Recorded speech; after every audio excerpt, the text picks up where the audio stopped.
Всем привет, дорогие мои друзья! И сегодня я хочу вам рассказать о том, как правильно хранить лук зимой.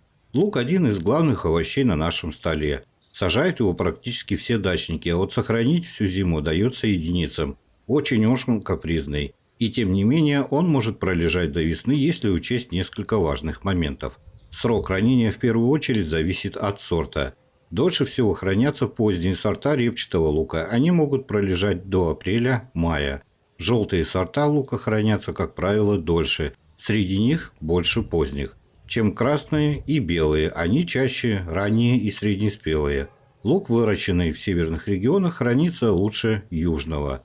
Хранить лук можно вот так вот на полу, на газете, или можно постелить тряпку под столом или под кроватью, чтобы не мешался. Хранить лук можно в косах. Это самый надежный способ хранения лука.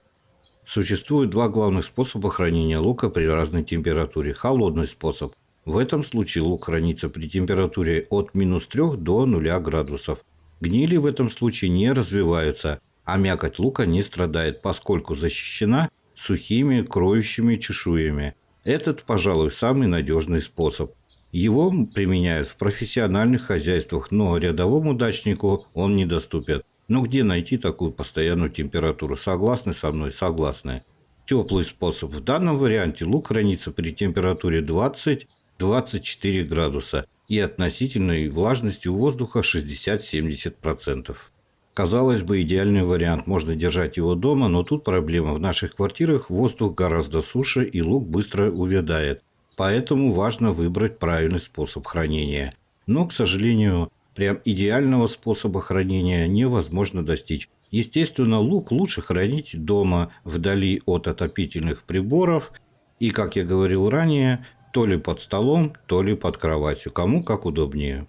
Лук, который находится в чешуе, хранится намного лучше и дольше. А вот этот вот лук, как я вам сейчас показываю, лук без чешуи, его лучше использовать в первую очередь.